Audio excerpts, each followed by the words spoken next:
was just looking at a worked example of calculating perimeter and area of some circular composite shapes. To calculate the perimeter, we must first think about calculating the arc length of this particular sector. All right, now to do that, we need to understand what the angle of the sector is. We're given an angle here from this vertical length at right angles to the radius of 140 degrees. So knowing that it's 90 degrees there, we can conclude that the actual angle of this sector will be 140 minus 90, which would be 50 degrees. So to calculate the arc length, remember, is this bit here. Okay. We're finding the fraction of a full circle, so it's 50 divided by 360 multiplied by what the circumference of the full circle would be, which would be 2 pi times the radius, and the radius of course is 7 meters, okay, which is the same length as the bottom length of the rectangle that joins it. So it's 2 pi times 7.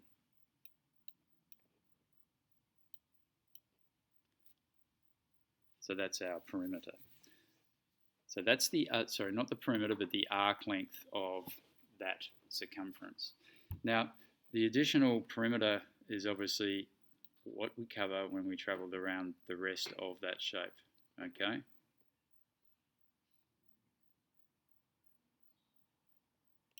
So when we look at that, we're adding to that this 3 meters 2 times, so 2 times 3,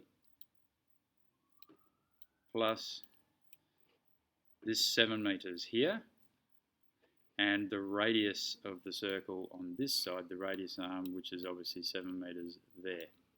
Okay, so plus 2 times 7.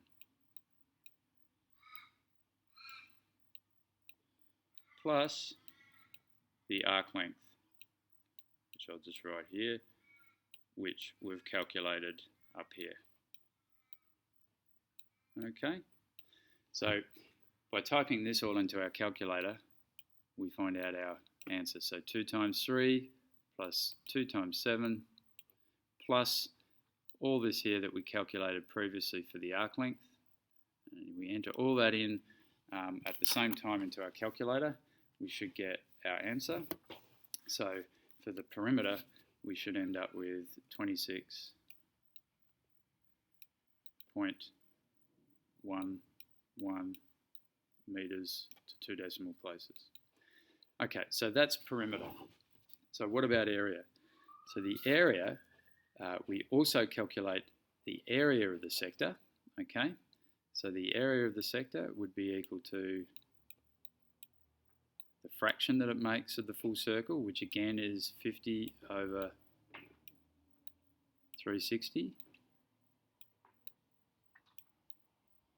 And we multiply that by the area of what the full circle would be, which would be pi times the radius squared, and the radius is 7. So pi times 7 squared, 49. And that will give us the area of the sector.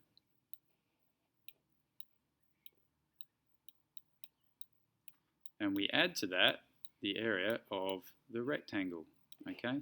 So the area of the rectangle is simply 7 times 3.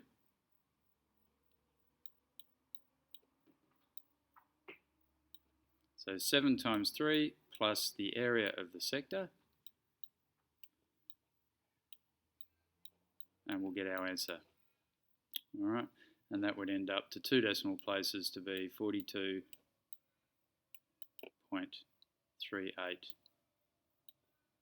meters squared.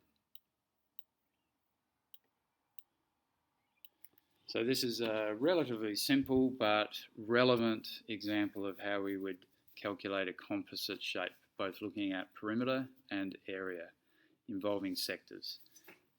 Hopefully you found this helpful and you're applying this strategy to whatever composite shape area and perimeter problems you might come across for this unit of work. Always as a strategy, break down the shape into its individual simple shapes and then calculate the respective perimeters and areas of those shapes and combine them together.